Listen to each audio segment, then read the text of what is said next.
بسم اللہ الرحمن الرحیم۔ السلام علیکم۔ تو ایک بوڑھے چرواہے سے ان دونوں کی ملاقات ہوئی جس کا نام حبیب نجار تھا۔ سلام کے بعد حبیب نجار نے پوچھا، آپ لوگ کون ہیں اور کہاں سے آئے ہیں اور مقصد کیا ہے؟ تو ان دونوں صاحبان نے کہا کہ ہم دونوں حضرت عیسیٰ علیہ السلام کے بھیجے ہوئے مبلغین ہیں اور اس بستی والوں کو توحید اور خدا پرستی کی دعوت دینے آئے ہیں۔ تو حبیب نجار نے کہا کہ آپ لوگوں کے پاس اس کی کوئی نشانی بھی ہے؟ تو ان دونوں نے کہا، جی ہاں، ہم لوگ مریضوں اور مادرزاد اندھوں اور کوڑیوں کو خدا کے حکم سے شفا دیتے ہیں۔ یہ ان دونوں کی کرامت اور حضرت عیسیٰ علیہ السلام کا معجزہ تھا۔ یہ سن کر حبیب نجار نے کہا، میرا ایک لڑکا مدتوں سے بیمار ہے، کہ آپ لوگ اس کو تندرست کر دیں گے؟ ان دونوں نے کہا، جی ہاں، اس کو ہمارے پاس لاؤ۔ چنانچہ ان دونوں نے اس مریض لڑکے پر اپنا ہاتھ پھیر دیا اور وہ فوراً ہی تندرست ہو کر کھڑا ہو گیا۔ یہ خبر بجلی کی طرح سارے شہر میں پھیل گئی اور بہت سے مریض جمع ہو گئے اور سب شفا یاب بھی ہو گئے۔ اس شہر کا بادشاہ انتخا نامی ایک بت پرست تھا۔ وہ ان دونوں کی زبان سے توحید کی دعوت سن کر مارے غصے کے آپے سے باہر ہو گیا اور اس نے دونوں مبلغوں کو گرفتار کر کے 100 درے لگا کر جیل خانے میں قید کر دیا۔ اس کے بعد حضرت عیسیٰ علیہ السلام نے اپنے حواریوں کے سردار حضرت شمعون رضی اللہ تعالیٰ عنہ کو انطاکیہ بھیجا۔ آپ کسی طرح بادشاہ کے دربار میں پہنچ گئے اور بادشاہ سے کہا، آپ نے ہمارے 2 آدمیوں کو کوڑے لگا کر جیل خانے میں قید کر دیا ہے، کم سے کم آپ ان دونوں کی پوری بات تو سن لیتے۔ بادشاہ نے ان دونوں کو جیل خانے سے بلوا کر گفتگو شروع کی تو ان دونوں نے کہا، ہم یہی کہنے کے لیے یہاں آئے ہیں کہ تم لوگ ان بتوں کی عبادت کو چھوڑ کر خدائے واحد کی عبادت کرو جس نے تم کو اور تمہارے بتوں کو بھی پیدا کیا ہے۔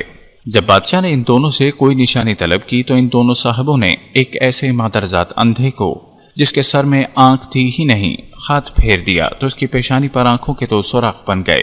پھر ان دونوں صاحبان نے مٹی کے 2 غلولے بنا کر ان سوراخوں میں رکھ کر دعا دی تو یہ دونوں غلولے آنکھیں بن کر روشن ہو گئے اور مادرزاد اندھے انکھیارے بن گئے۔ حضرت شمعون نے فرمایا کہ اے بادشاہ، کیا تمہارے بتوں میں بھی یہ قدرت ہے؟ بادشاہ نے کہا، نہیں۔ تو حضرت شمعون نے فرمایا، پھر تم اس کی عبادت کیوں نہیں کرتے جو ایسی قدرت والا ہے کہ اندھوں کو آنکھیں عطا فرما دیتا ہے؟ یہ سن کر بادشاہ نے کہا، کیا تمہارا خدا مردوں کو زندہ کر سکتا ہے؟ اگر وہ مردوں کو زندہ کر سکتا ہے تو ایک مردے کو زندہ کر دے جو میرے ایک دہقان کا لڑکا ہے اور وہ کئی روز سے مرا پڑا ہے اور میں نے اس کے باپ کے انتظار میں ابھی تک اس کو دفن نہیں کیا۔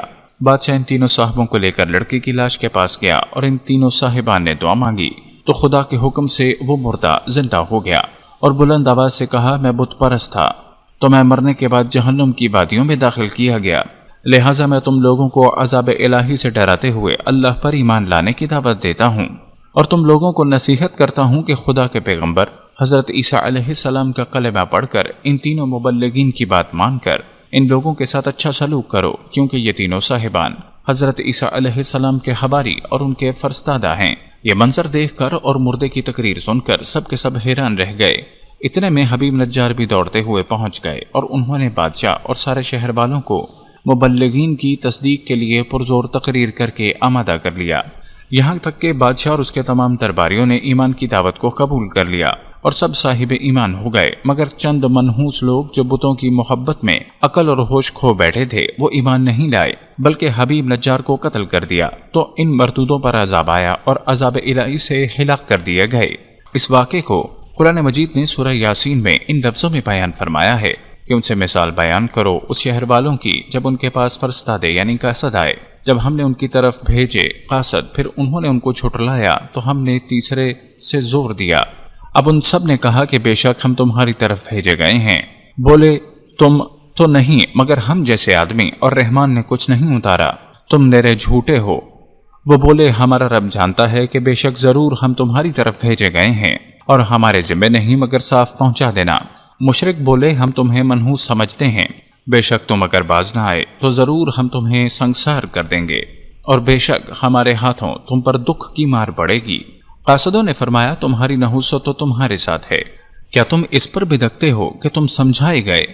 بلکہ تم حد سے بڑھنے والے لوگ ہو۔ اور شہر کے پرلے کنارے سے ایک مرد دوڑتا ہوا آیا، بولا، ہے میری قوم، بھیجے ہوں کی پیروی کرو، ایسوں کی پیروی کرو جو تم سے کچھ اجر نہیں مانگتے اور وہ راہ راست پر ہیں۔ حضرت عیسیٰ علیہ السلام کے تینوں مبلغین یعنی صادق اور مصدوق اور شمعون کی سرگزشت اور تبلیغ دین کی راہ میں ان حضرات کی دشواریاں اور قید و بند کے مصائب اور خوش ربا دھمکیوں کو دیکھ کر یہ سبق ملتا ہے کہ تبلیغ دین کرنے والوں کو بڑی بڑی مصیبتوں اور مشکلات کا سامنا کرنا پڑتا ہے، مگر جب آدمی اس راہ میں مستقل مزاج بن کر ثابت قدم رہتا ہے اور صبر و تحمل کے ساتھ اس دینی کام میں ڈٹا رہتا ہے تو اللہ تعالیٰ غیب سے اس کی کامیابی کا سامان پیدا فرما دیتے ہیں۔ وہ مقلب القلوب اور خادی ہے، وہ ایک لمحے میں منقرین کے دلوں کو بدل دیتا ہے اور دلوں کی گمراہی دور فرما کر ہدایت کا نور بخش دیتا ہے۔ ہماری دعا ہے کہ اللہ کریم ہمیں بھی ہدایت کا نور عطا فرمائے، آمین۔ السلام علیکم ورحمۃ اللہ وبرکاتہ۔